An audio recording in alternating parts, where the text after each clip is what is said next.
Okay, good morning once again. We're going to continue our discussion on time series, particularly modeling a univariate time series using the Box-Jenkins approach or ARIMA. Okay, I'm not sure, guys, if we have used quant mode before in this class, because I know some of you were students of mine in other classes and you're very familiar already with quant mode. How about for this class, guys? Did we use quant mode before? Kindly chat, please, this package.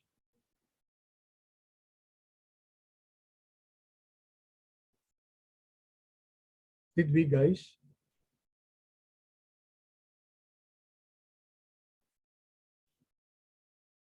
Hello?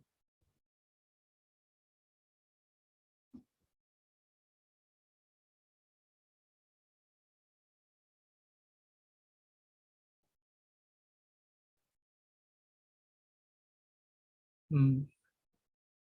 You don't know, guys, if we use quant mode before? Okay, don't remember. Okay, sige. Thank you so much. I must have used it in another subject, regression. Oh, sa bagay, hindi pa naman yata tayo nagda-download ng ano. Okay, so the quant mode package, guys, is a very powerful package. It allows us to download data, stock prices from different sources, whether it's Yahoo or from the FRED database, from World Bank, from other databases like Wanda, etc. But today we're just going to download from Yahoo. So you have to install the package first because, so kindly install the package first. I'm not going to install it anymore kasi na-install na sa akin yan. You know what to do, guys. You know how to install packages. And then after that, you require it using the library function.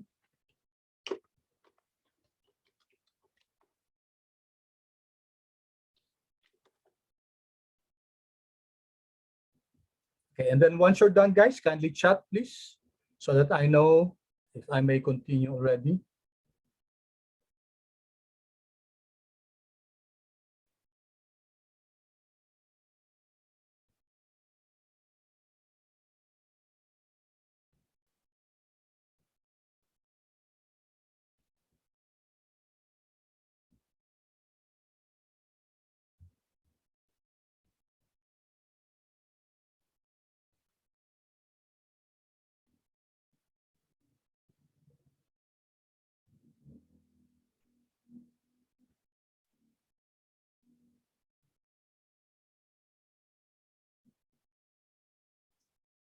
Let's wait for your classmates. I hope I can get more than 75% responses from you.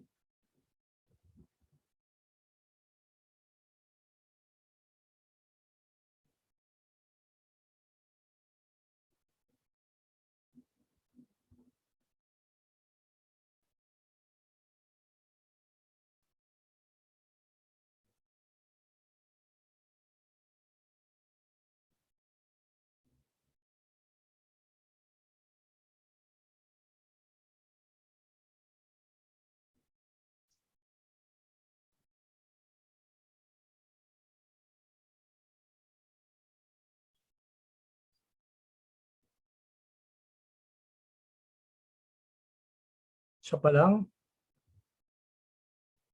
Thank you, Arhan. Let's wait for your classmates. Thank you, Jiska.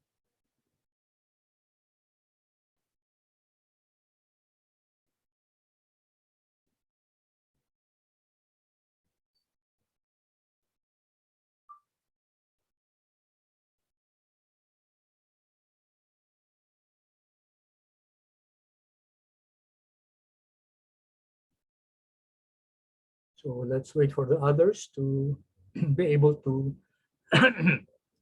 install the quant mode package and load it to R.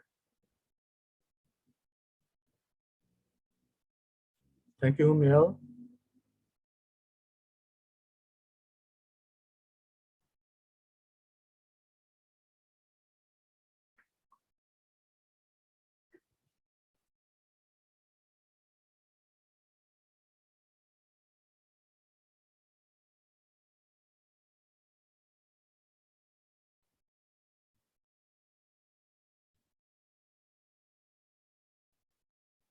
Okay, Maya, thank you.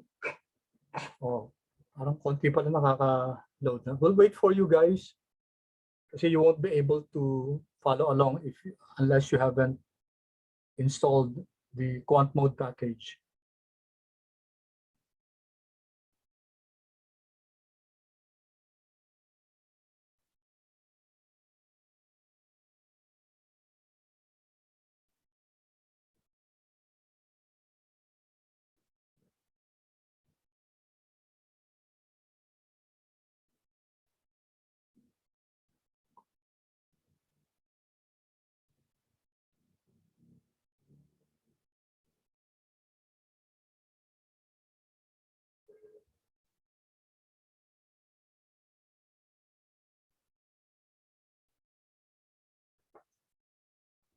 How about the rest?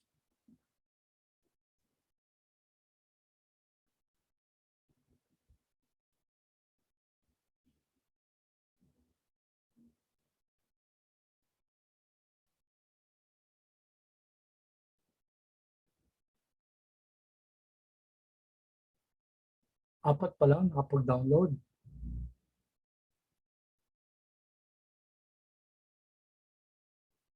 Pause ko muna recording, guys. So please remind me to resume recording.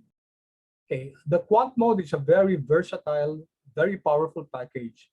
So, for instance, if you want to download stock prices, you can directly use quant mode and it will directly load. You can use quant mode and it will directly load the data to R. We'll make use of the get symbols function, get symbols, and then the symbol, okay, is Apple. This is the ticker symbol for Apple, and then you can define yung period that you want to download from the year, the month, and the day up to 2021 12/31. So this is an 8-year period, no? 8 years. Okay, so let's run this first. So when you run this, you'll automatically see that the Apple data will appear in your global environment.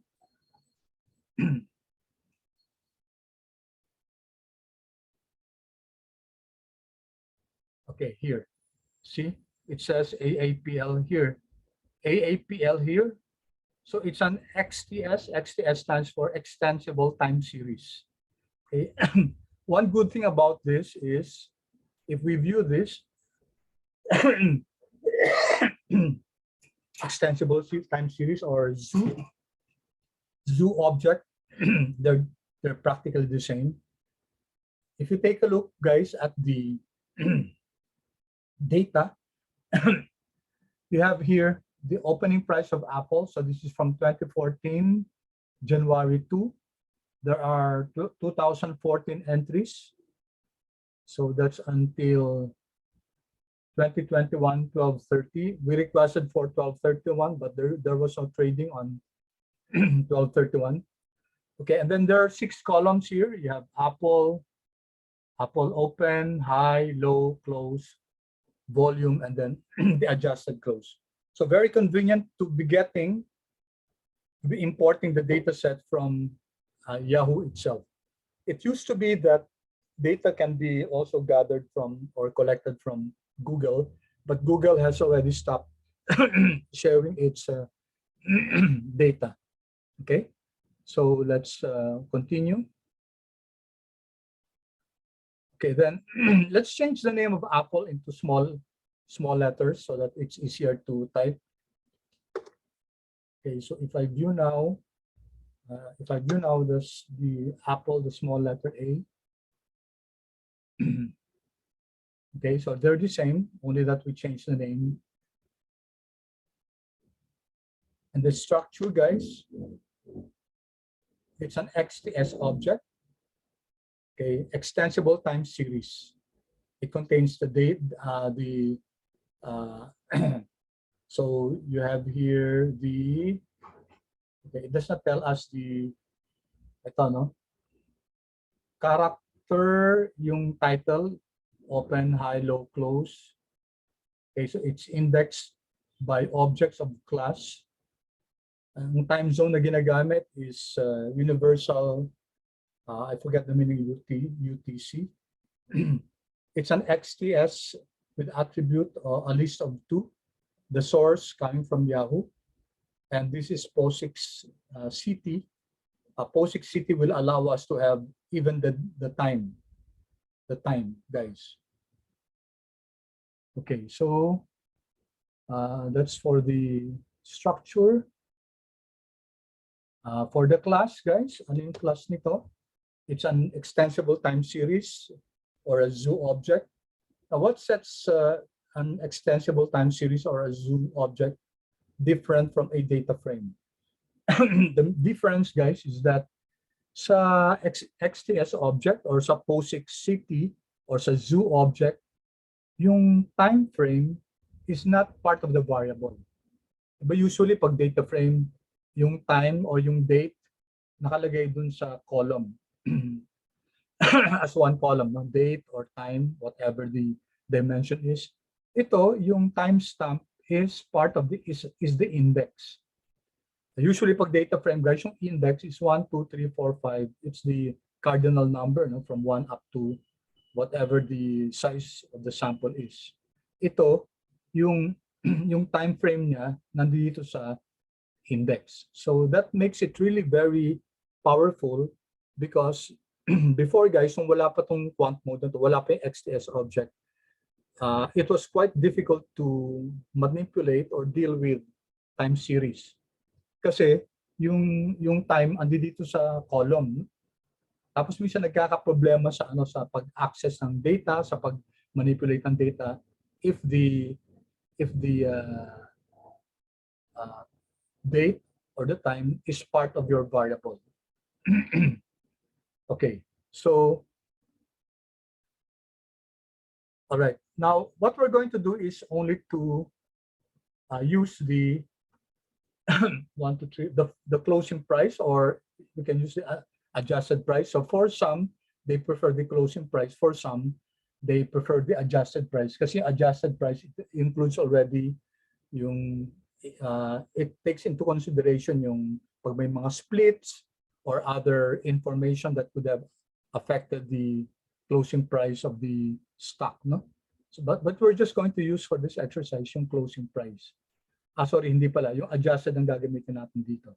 So let's create this object, apple, and the apple is just the 6th column. So adjusted price lang to. So tingnan natin. Okay, so si apple ngayon, if I click this, yung adjusted close na lang siya. No? Okay, and then let's change the column names ng object na apple. Let's just make it ADJ. Para hindi na masyadong mahaba na apple.adjusted for to make the reference to the variable easier. So if you take a look at this, guys, yan, adjusted na siya. Yung pangalan pinalitan natin using the call names function. Okay. Now you can plot, no? You can plot your time series. Here, I'm creating an object called P1, and then I'm using the autoplot. This is from the ggplot2 package. Autoplot ng AAPL plus lalagyan ko lang ng title, Apple closing prices from January 1 up to December 31. So this should be 2021, sorry. 2021. Okay. And then your y-axis will be defined as daily prices. Okay, so let's run this. Okay, could not find autoplot kasi hindi pa natin na-install paki-install guys yan. Library ggplot2. Let's access first ggplot2. Okay, library. And then let's rerun this. Let's see autoplot guys from ggplot2 yan.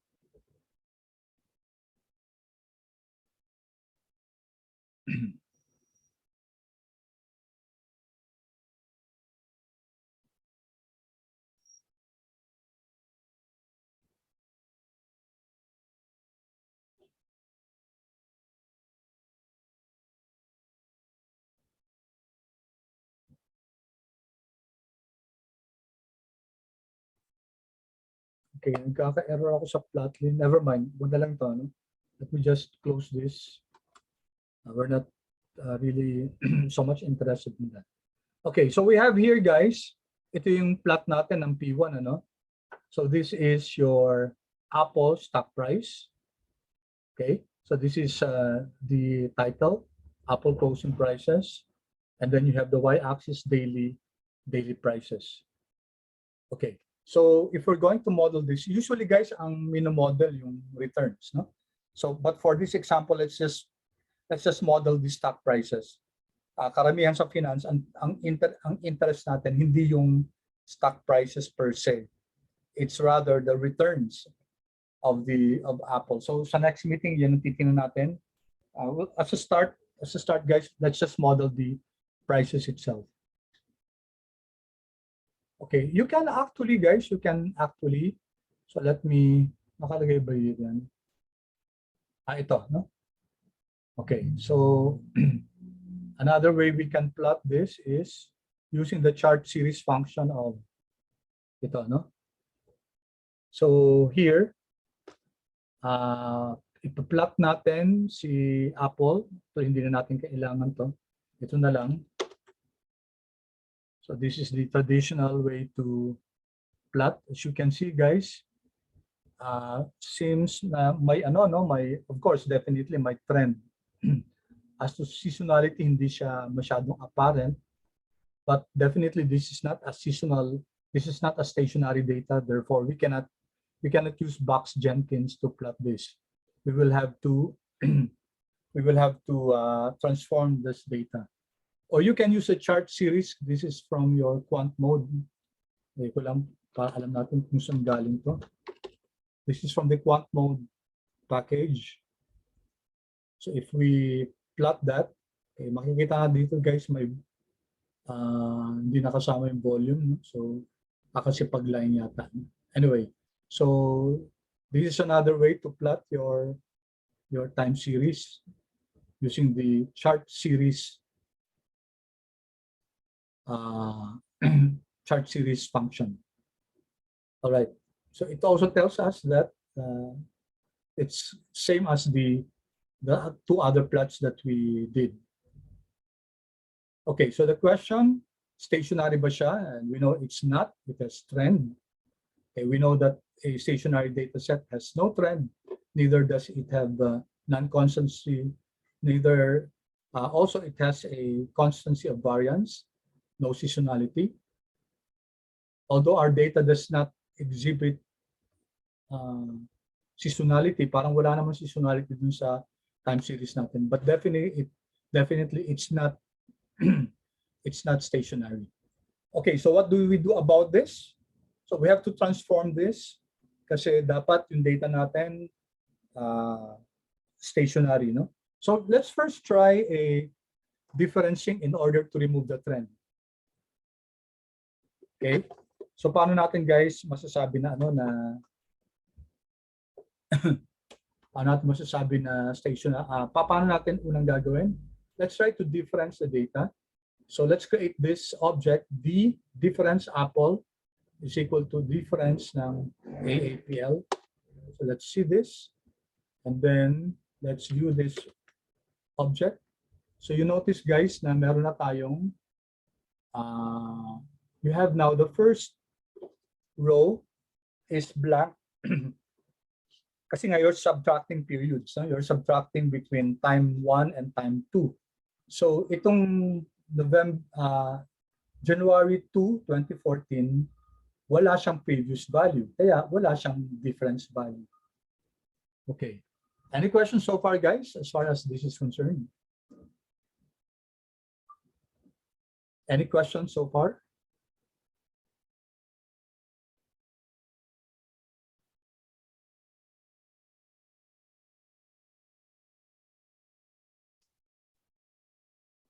Clear ba?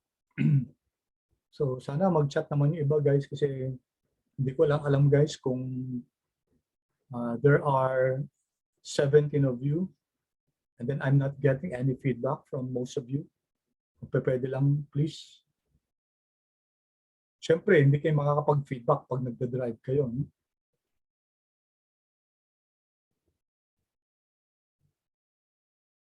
Okay. So since we have an empty or a missing value, an NA value, we have to remove that. So we're going to steal the same object. So papalitan natin yung object kanina na may missing value sa first line. So tatanggalin natin yung first row. Okay. So let's take a look at VAAPL now. Wala na yung wala na yung missing value. Okay, so I won't do it anymore. Let's plot this time. So kamusta na yung natin, yung VAAPL? Okay. So we can see now that it seems to be stationary. Mukhang stationary na siya. However, guys, makikita natin na at this dito sa mga periods na to. Okay, so let me annotate this. So you can see here, guys, na what do you call this, guys? Itong mga to. We gave this a name. You recall, guys? Thank you, Aaron. But that's not white noise. Anong tawag natin dito, guys? Ano na to? Outliers, no? Hindi siya outliers, guys. We call it. Hindi ko ba na-mention? Yan. VC siya, guys. VC. Anyone? Parang nagsasama-sama, guys, yung mga nagko-congregate sila dito. So what are these? They're called volatility clustering. Volatility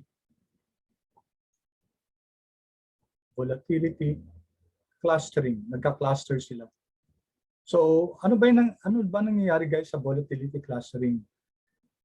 Periods of increasing prices tend to cluster together. So ibig sabihin, increase ngayon, bukas magi-increase na naman, bukas magi-increase, bukas magi-increase. So nagka-cluster sila, periods of increasing prices, and then ito naman, periods of decreasing prices. So they're called volatility clustering. Okay, actually mukhang stationary naman siya kasi constant naman yung mean, dito yung mean. No?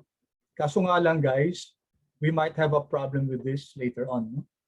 Kasi ito, guys, okay, just for your information, no? Makikita din natin mamaya yan na sometimes hindi kayang i-model ng ARIMA. That's why next session, guys, ang aaralin natin yung GARCH model. Pag may gantong volatility clustering, it's better to be modeled using what we call the GARCH approach, ARCH-GARCH. ARCH-GARCH approach. And GARCH means generalized autoregressive conditional heteroskedasticity. Kasi this is indicative na heteroskedastic yung mga residuals natin. Okay? So medyo medyo correlated pa sila yung mga residuals. Okay, pero hindi pa natin lesson yun, guys. So let me clear that first. And so ito, ang importante sa atin ngayon, stationary siya. No? It's stationary. Although medyo sabi nga natin may volatility clustering. All right. So let's continue now. Here, nade-trend na siya, guys, no? Ibig sabihin wala nang trend.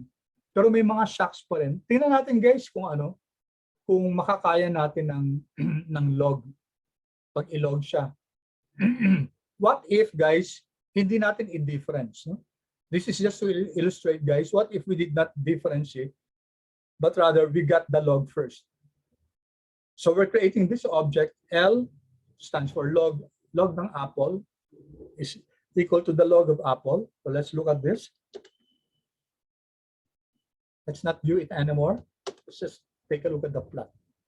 Okay, as discussed before, guys, taking the log will not address the it will not address the trend. Hindi siya hindi maa-address yung trending niya. Yun pa rin, di ba, may trend pa rin. So the log is used to address any non-constancy invariance. Okay, any seasonality, but not the trend. Okay. Clear ko muna. Okay, so nakita natin, guys, na hindi na-address ng ng log yung trending. Okay, but let's see, guys, what if we combine it with after getting the log with difference. Sabi natin, di ba, hindi maganda na kukunin mo natin yung difference tapos kukunin yung log. Bakit? Kasi pag nag-difference tayo, magkakaroon ng mga negative numbers yan. So hindi na natin siya pwedeng kunin yung log kasi you cannot get the log of a negative number.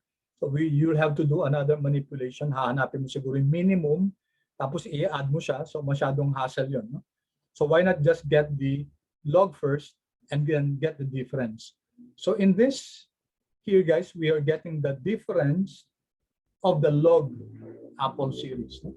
So we have difference ng, ito na log na natin, di ba? So pag kinuha natin yung difference ng isang log niya, let's see this. Okay, and then let's plot the difference log Apple series. Okay, so ano pa rin siya, guys, no? Stationary in mean pa rin siya, but still, meron pa rin tayo nakikita mga volatility clustering. Okay, so that indicates, guys, that kahit na mag-log ka pa, pag may talagang volatility clustering yan, guys, hindi natin ma-address yun. Okay? So, ito, nature to ng mga stocks, lalo na mga returns nila, pati ng mga returns nila. No? Kasi, by nature, guys, yung movement ng stocks, kunyari pag may mga positive news. So, anong nangyayari niyan? Yung people will demand more for that stocks. So, the result is that, and the tendency is that prices will continue to go up. And that's what happens, guys, when you have volatility clustering. Increase in prices leads to further increase, further increase, further increase, further increase. Kaya nagkakaroon ng ganito. Yun. Tapos pag bumaba naman, guys, ganoon din. Pag bumagsak, ang tendency niyan, bababa, bababa, bababa, bababa. So that covers this one, yung mga clustering dito ng pababa. So we notice, guys, na yung volatility clustering, hindi ma-address siya ng either taking the log or taking the or differencing and the log. No? Hindi kayang i-address yan. Okay, so let's continue. Okay, ito sinabi natin, ano? Pag kinuha muna natin yung difference tapos log, i-run lang natin to. Okay, may error tayo kasi may mga negative na tayo dun sa difference na Apple time series natin. Tapos kukunin natin log niyan, sabi natin undefined yun. Hindi pwedeng kunin yung log ng isang negative number. Alright, so what's usually done is to get the log first and then get the difference. So for now, guys, let's just stick to the difference. Kasi mukhang hindi naman, wala namang masyadong effect kung linog pa natin yung nilinog muna tapos kinuha yung difference. Sabi natin, the more simple the model is, the better.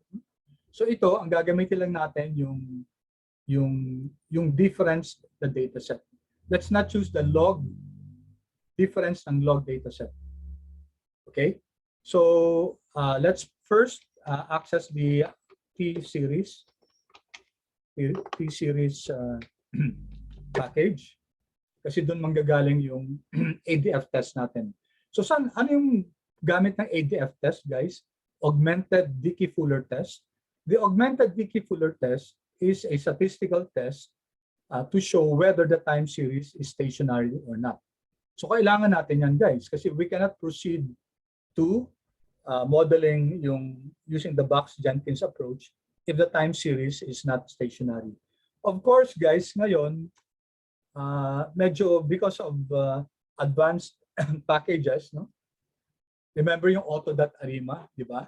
Yung auto.arima, kahit na hindi stationary yan, okay lang na ipa-auto.arima natin kasi siya na maghahanap kung kailangan siya i-difference o hindi.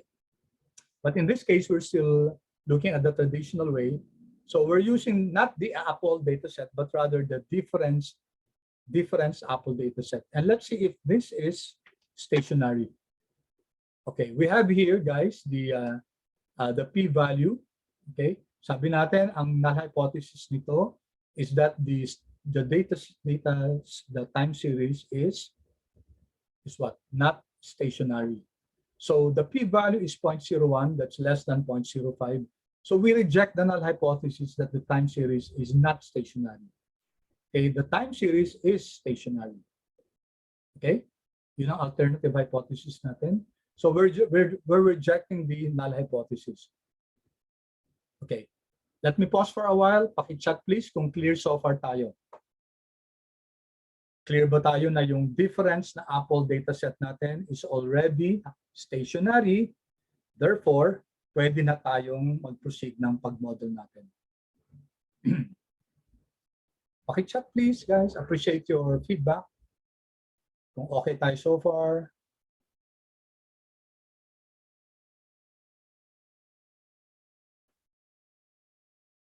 If you have any questions, please feel free guys to ask questions.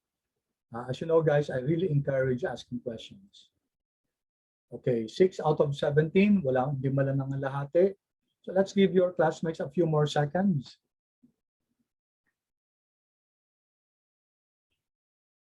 There should be no problem guys for you to follow kasi ang binigay ko na nga yung may code na. I would have that walang code para kayo mismo yung susulat.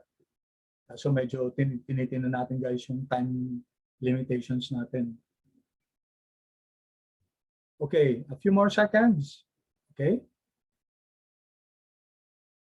Already 8 has responded. Hopefully we can have at least 10. Okay. All right. Thank you, Zika. Okay, sige, ulitin ko yun ha. Okay, so my question dito si Zika. Thank you, Zika, for that question.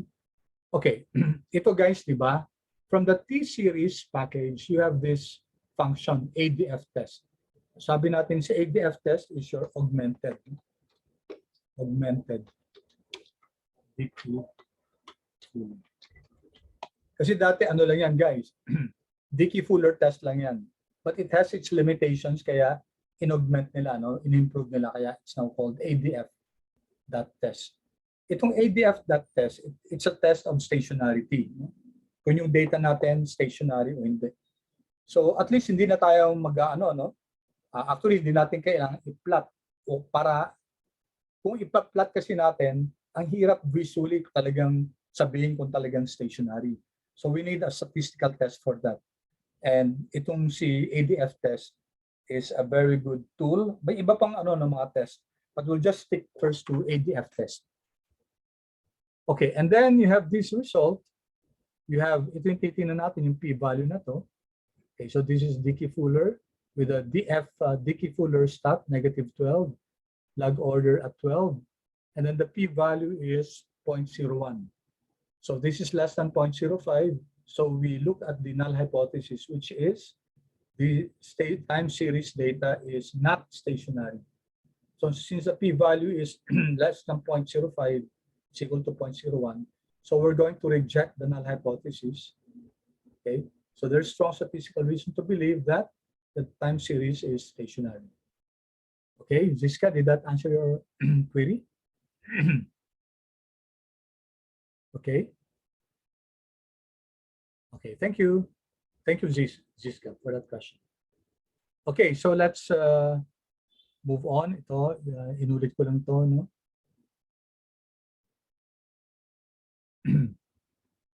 Okay, ito naman guys, meron ding from the Orca package. So let's, I'm not sure if you have installed that. Tingnan nyo na lang muna sa packages dito guys. Check nyo muna, type nyo Orca, URCA. Okay, kung wala kayong Orca guys, i-install nyo muna. No? Okay, otherwise, i-require nyo na, i-check nyo na to. So you know how to install guys, any package. So I'll give you a few seconds guys to install Orca kasi meron siyang package na ur.df.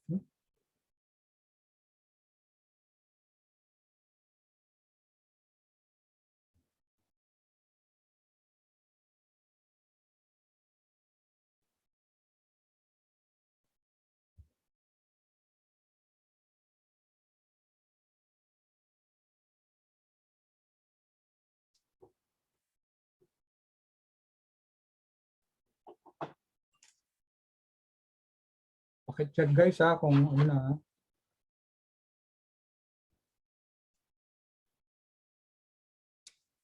And then Paki please, paki chat kung okay na.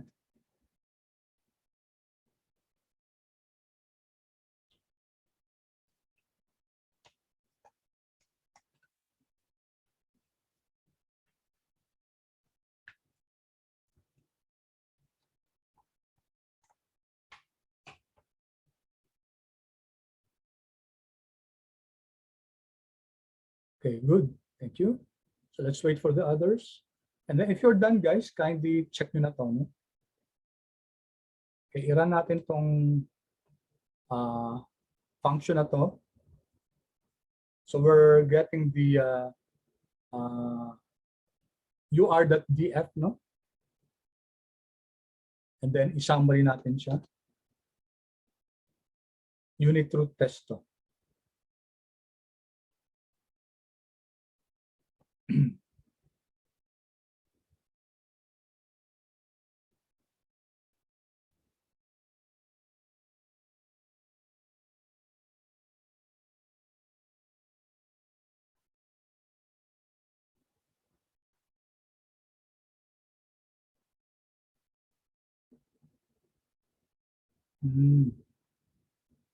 Yung mga comments so guys, paki-share sa lahat. No? Okay, thank you, Arhan.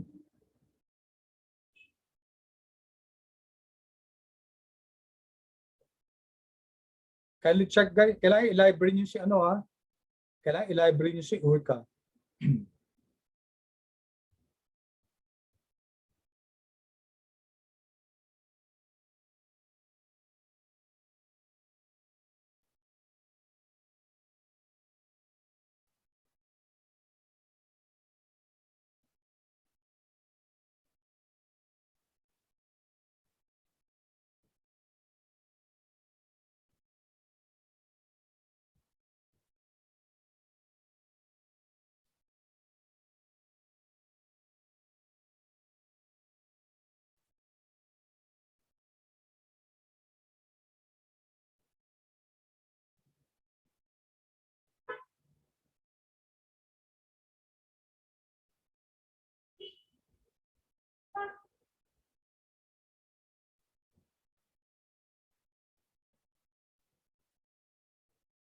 Okay, let's wait for the others.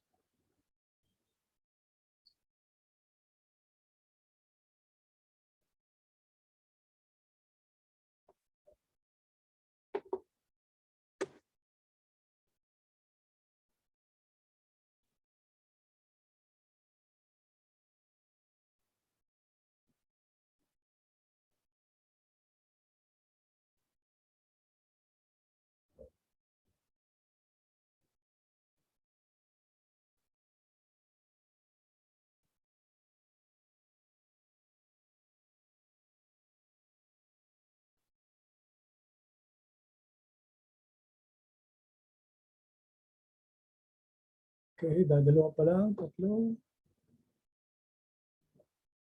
Sige, sige lang.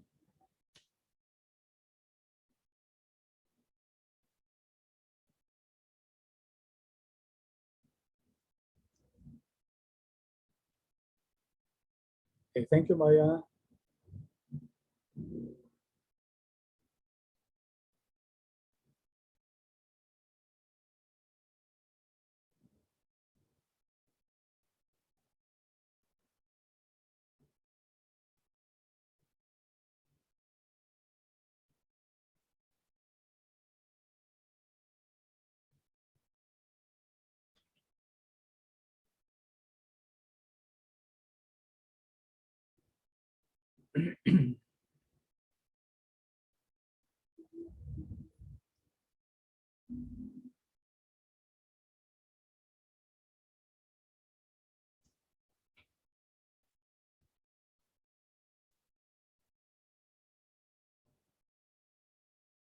Okay, guys.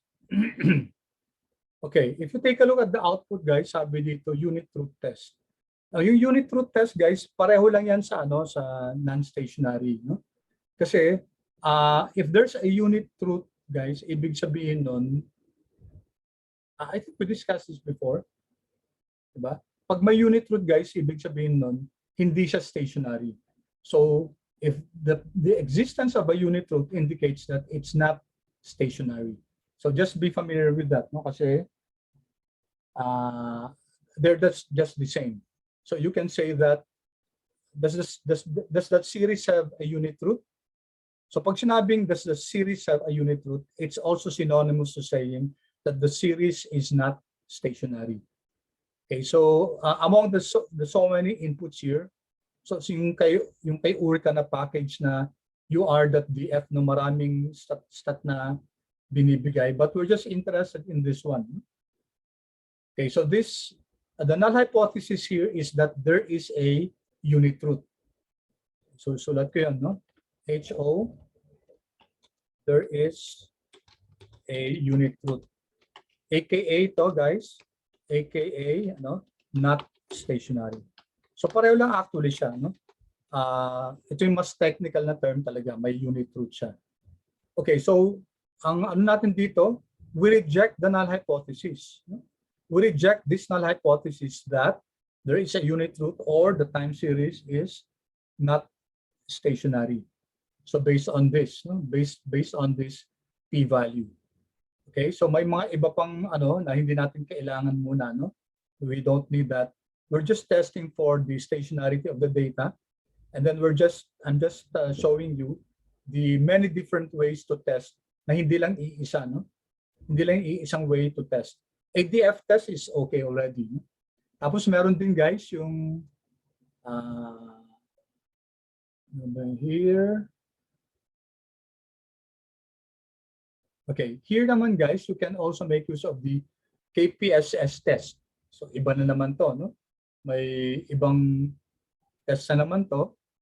So this is opposite to the ADF test kasi ang null hypothesis niya that the time series is stationary. So let's run this. Okay, p-value is 0.1.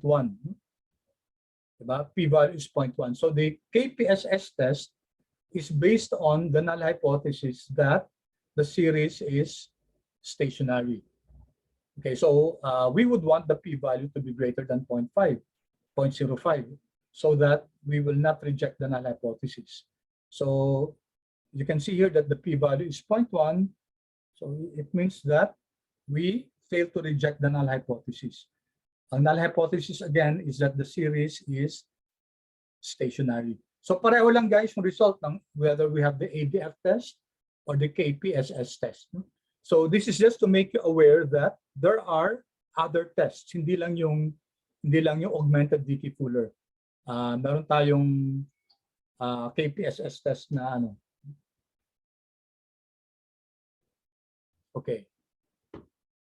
All right. So let's proceed guys. Okay, so we can now make use of the ito guys, we're not going to use this anymore, di ba? We're just going to make use of yung AC function. AC is DAAPL and then max.log. You can use 30 na lang, just like what we used before. Dati kasi guys, di ba, ito, i-load pa lang natin muna yung TSM, no? Hindi pa natin naloload si TSM. Library TSM. Mag-error kasi yan guys kung hindi pa natin naloload si TSM. Okay, before we had to do this, itong dalawang to, ACF at saka PACF. Pero ngayon with the AC function of from the TSM package, diba, mas madali na to kasi isang line lang. Okay, so here, okay, what can we see here? Okay, so this is one instance where it's quite difficult to model our data, no? Kasi walang apparent na okay. So may significant dito, significant here. Tapos may significant dito, yung malalayo na, no? Pero mukhang may 6 dito, no? May AR1 dito. MA pala. So MA, dito naman AR. Ganun din, parang pareho din, 1 and 6 dito. So if we were to manually model this, so baka AR6 na muna, no? baka AR6, pwede yun. Or AR1 muna. So depende kung anong, yung iba kasi malalayo na, no? Ito 19, 20. Ito ganun din, 20. So this just illustrates, guys, yung hirap namin sa pag model dati. Kasi talagang talagang purely trial and error.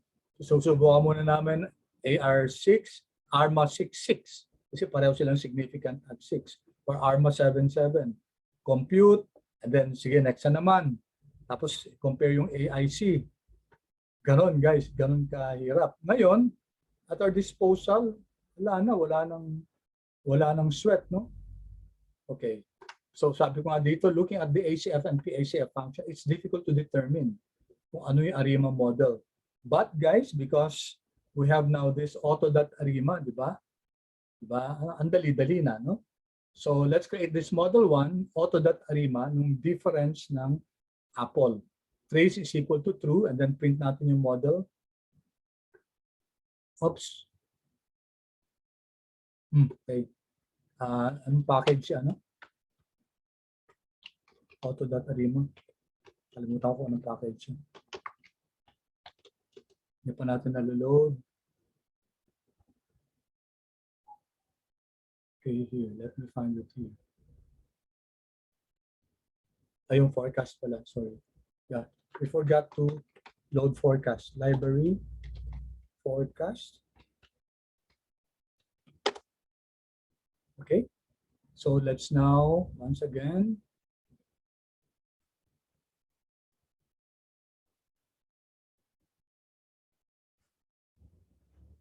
load na natin.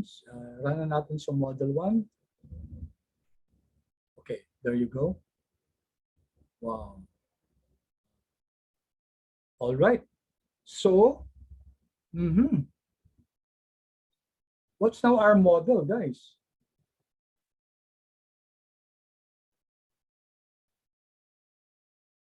So it suggests that we have an ARIMA 510. Tapos ang AIC niya 7070. Turns out to be the lowest. Okay. ARIMA 510. And these are the components. No? So 5 AR component. Okay. And then, so if we're going to create the model now, notice, guys, na may 1 dito. Ibig sabihin nun, di ba, ang ginagamit natin, na model natin, si DAAPL, di ba? Na difference natin siya. So ang sinasuggest ni forecast package that you difference again. Kaya nga sabi niya mag-difference ulit. So now that means that it's a second differencing. No? Kasi the-difference natin si difference AAPL, it means that there has to be another differencing.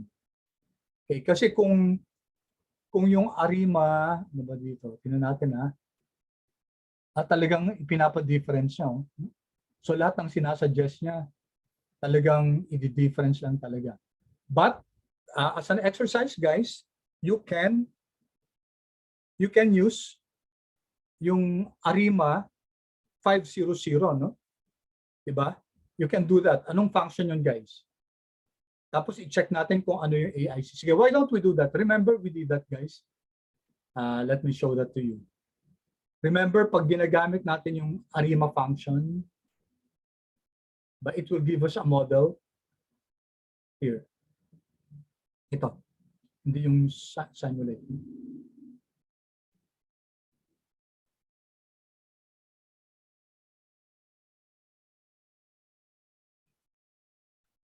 Ito pwede, no? Ito. So let's use the forecast function. So gamitin natin to. Let me just illustrate to you guys what will happen if we did not difference again. Go-compare lang natin, guys, no? Kasi sabi dito, i-difference ulit eh. So dito ko insert. What if, lagay ko dito what if we don't difference again?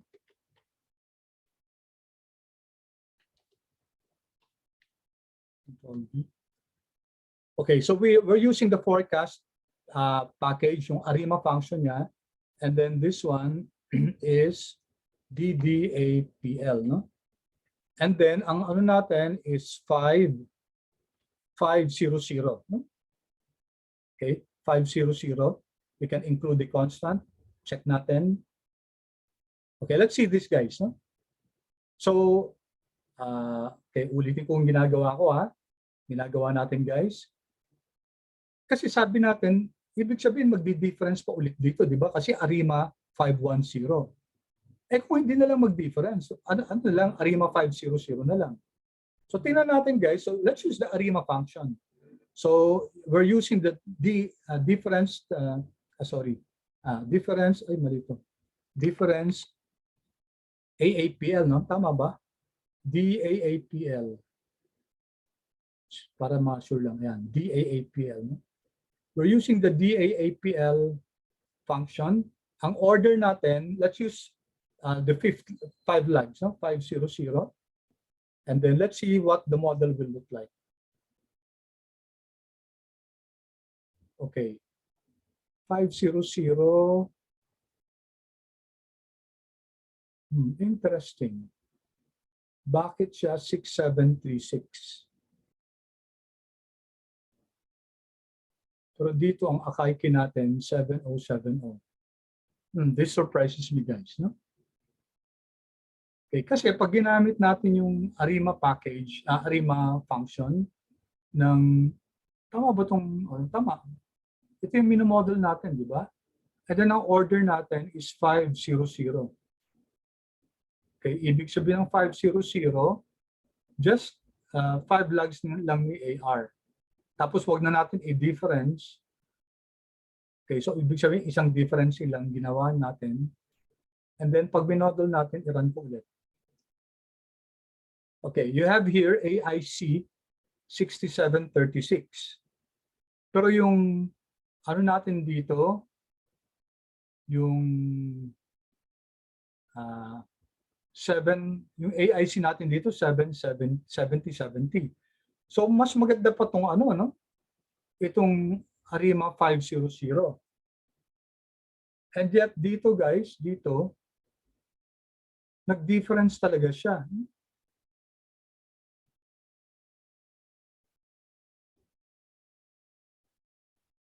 Okay. Now, this is the first time I met this. Kasi it looks like, guys, na hindi naman kailangan hindi naman kailangan mag-differencing ulit. So from all indications, guys, mas maganda yung ARIMA 550 based on the AIC. And even the corrected na AIC 6736 at saka BIC. Oh, mas mababa, no? Okay, so that's a good problem, guys, kasi I wasn't expecting this. I was expecting na yung ARIMA 500 will have a higher AIC, but it turns out it's not. No? Okay, para mas maganda pa yung ARIMA 500 kaysa sa ARIMA 510. And I noticed din dito na talagang pinapa-difference pa niya. No? Okay, take note, guys, na yung 1 dito ibig sabihin magdi-difference ulit, ha. Pero ang minomodel natin is already different. We have already differenced that once. No? In fact, guys, let me delete this, ha. Kung ang ipapa-out of that ARIMA natin is the original, so i-run natin to, no? Run natin yan. And here you will see, guys, that ayan, no, ang pinakamagandang model niya, ARIMA 520. Ibig sabihin, talagang 2 times niya na i-difference. Okay. Sige, guys, let me check this, no? Kasi honestly, guys, I'm quite surprised, which is very good kasi may nakikita tayong possible na error. Ang nagugulat lang ako, guys, bakit yung nag-trace is equal to true tayo, bakit automatically, ibalik ko sa sa difference AAPL. Bakit yung mga choices were all difference, no? Bakit kailangan difference ng isa? Sadali nga. Let me check. If there's a possibility, alam ko pwedeng ano yan eh, pwedeng yung trace natin, medyo ano natin, i-modify ng konti. Okay, I'm pausing guys. Are you getting me guys? Are you getting me why I'm trying to resolve this? Kasi I was curious na kailangan mag-difference pa tayo, no? Kasi yung first differencing lang, ano na siya eh, yung stationary na. So why is this telling us to difference again? ARIMA 510. And the result is an AKIK information criterion of 7070. And yet guys, nung nag-model tayo, hindi natin dinifference, ginamit pa rin natin si 1, no? Si 5 pa rin, and then hindi na to 1. It turns out guys that mas okay pa yung model natin. 6736 na lang yung ano, yung AIC compared to sa 1511. Okay. Let me see.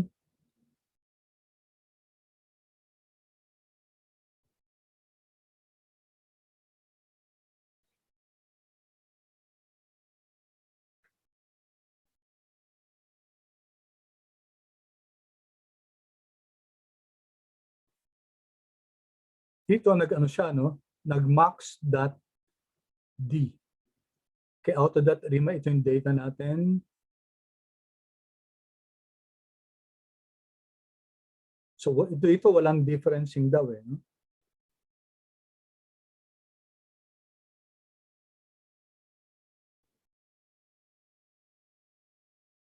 Okay, let's add this natin max. What will happen if we add this max.d Control C. Let me add this. No?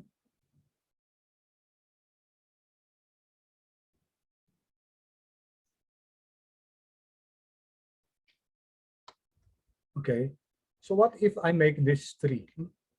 Ibig sabihin, tinan niya hanggang 3. Okay, let's see. Max.d yung differencing, tinasan ko muna, ginawa kong 3. Let's see.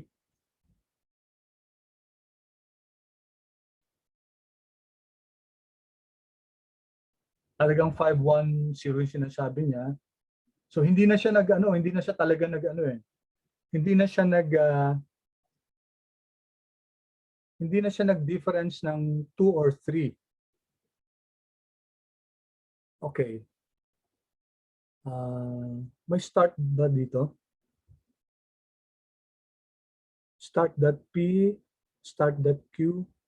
Walang start.d. Sana pwede natin ilagay na start.d. Ito, no?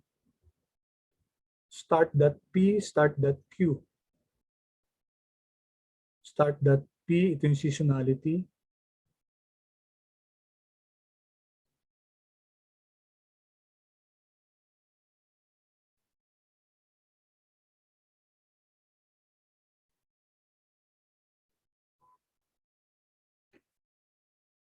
Okay.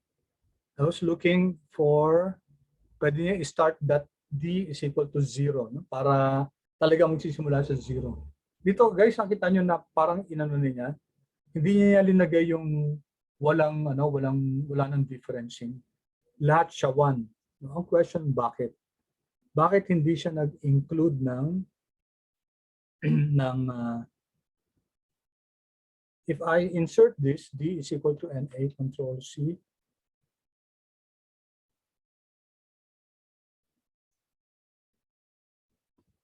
Ibig sabihin ba yan, guys? Let's check ha. D is equal to NA. Tapos may max.d tayo dun. Wala talaga, no? It does not change, guys. Eh. Ulitin ko to. Delete.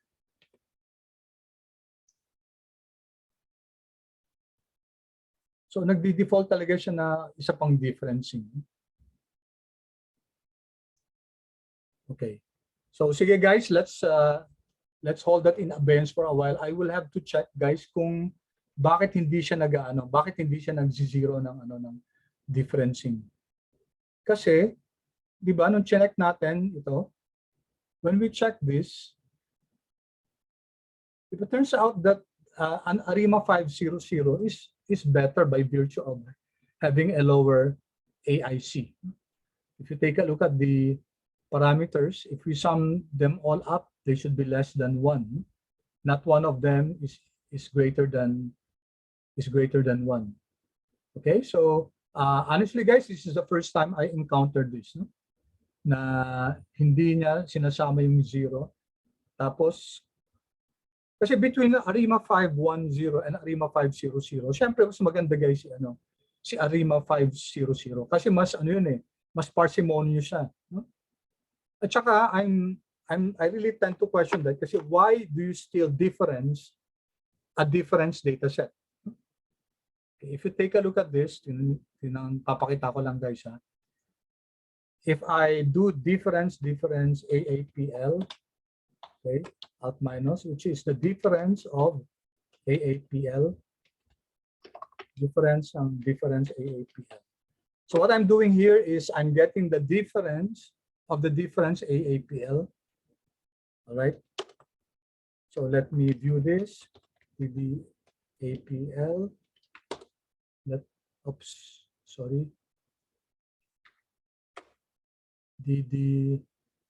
AAPL. Okay.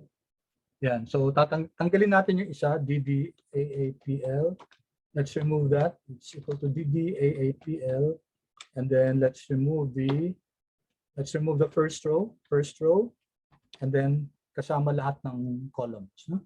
Yung isang column lang naman. Okay, Control Enter. So you now have this one. And then i-plot natin to. Plot DDAAPL. Okay. All right. So if you can see guys, halos ganun pa rin naman, di ba? It's almost the same. May mga volatility dito. But here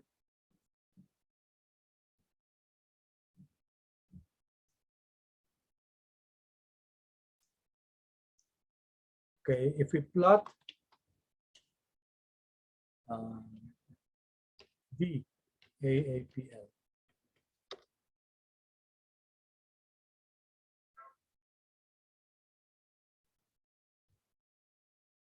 Difference. Nangyari ito siya, no? DAPL na to. Okay, anong comparison? Mas yung DDAPL guys, halos pareho lang naman di ba? Pareho may volatility clustering, no? And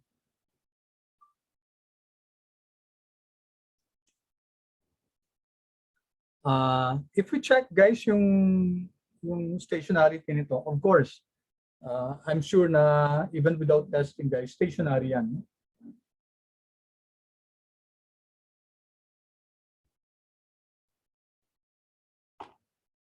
Okay, so what do we have now? All right, so please help me check also guys na bakit hindi sa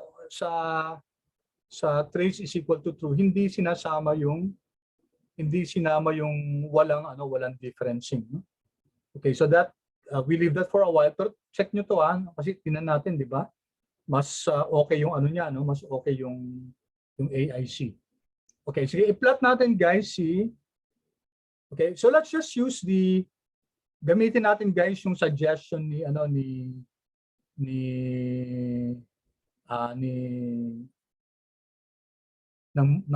model natin, no?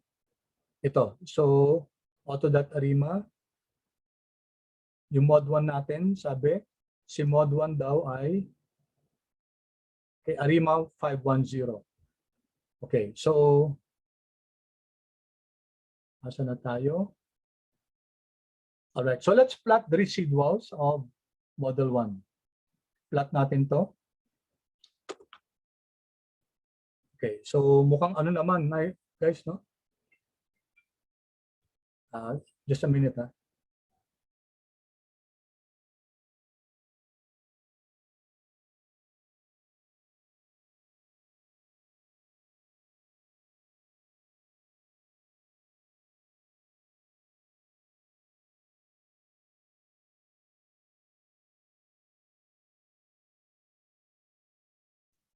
Okay, so ito yung residuals, no? Okay naman siya, guys. Mukhang ano naman siya, mukhang homoscedastic naman, no? Only that, again, dito guys may mga ano, may mga clustering dito, no? So pag kinuha natin yung AC nito, dapat kasi guys yung ano natin, yung AC natin, ito, yung AC natin, dapat yung residuals natin white noise, no? At ito problema natin, guys, no? This is our problem. Kasi take a look at the residuals. Hindi pa natin completely na model yung ano, yung ibig sabihin may kulang pa tayo kasi may mga significant pa na mga correlation dun sa autocorrelation sa ano natin, sa residuals natin. Ibig sabihin guys, ARIMA was not enough, no? Although yun ay sinasuggest na best model, ARIMA431. So what does that indicate? When we look at the residuals, diba, very apparent guys yung presence ng mga volatility clustering, no? Okay. Presence ng volatility clustering. Okay, sandali All right. So, yung next kasi dito guys, nagpo-forecast na tayo. Let me leave that for a while, no? Ayoko muna mag-forecast. Kasi gusto ko guys na okay. Hinaharap ko dito yung arch test, no? So, tingnan natin itong question mark arch.test. Yan, guys. Take a look at this. Arch test. TSM, no? For the TSM package. Okay, so gusto natin i-test, guys. Sige. TSM. This natin lagay. Let me put it back here. Dun sa pag-plot natin dito. Okay. Gusto ko lang i-introduce na to, no? TSM. And then arch test. Okay, so ano ina-arch test natin yung residual natin, mod 1. Okay, let me check kung and then selected AR order M is equal to 5 natin. Let's see, tama ba itong code chunk natin? Baka may error. Okay, may error tayo. And then dapat dito siguro yung residuals natin, model 1 residuals.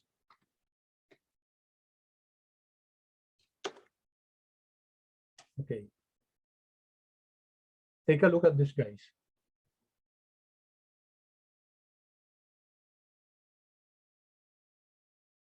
And sorry. Dapat ano lang to, yung unang arch lang. Okay, what do you have here, guys? And what is the arch testing? So tinetest niya LM test for arch effect on time series. Okay. Anong sinasabi nito, guys? What is this saying? Ibig sabihin nito, guys, significant to. The null hypothesis is that there is no arch effect. Walang arch effect dun sa ano natin, sa residuals natin. So we reject that null hypothesis, no? We're rejecting that, the null hypothesis that there is no arch effect. So it turns out, guys, that there is an arch effect. Ibig sabihin, may volatility clustering to. So, okay, I have only a few more minutes. Ibig sabihin nito, guys, na hindi sufficient yung ARIMA model natin. Okay? So kahit na ano pang siguro improvement na gagawin natin sa model natin, ano ba yung mga susunod dito? Dito nag-model 2 tayo. Tapos, okay, hindi, ginawa na natin to, di ba? Kinuha na natin yung model 1 natin, yung ano na, yung sinuggest na model na ARIMA 510, no? ARIMA 510. And when we plotted yung ARIMA 510 na model, Diba? Kita natin na, okay, although constant yung mean, no problem, pero meron tayong meron tayong mga autocorrelation problems, no? And that autocorrelation problems means that the residuals are correlated with each other. Especially in these points, nagkakaroon tayo ng volatility clustering. And that can be seen in the autocorrelation function. Yan, may mga significant na autocorrelation. Dapat kasi guys, kung okay na model natin, dapat remember, nag-model tayo dati, white noise na siya. No? Diba?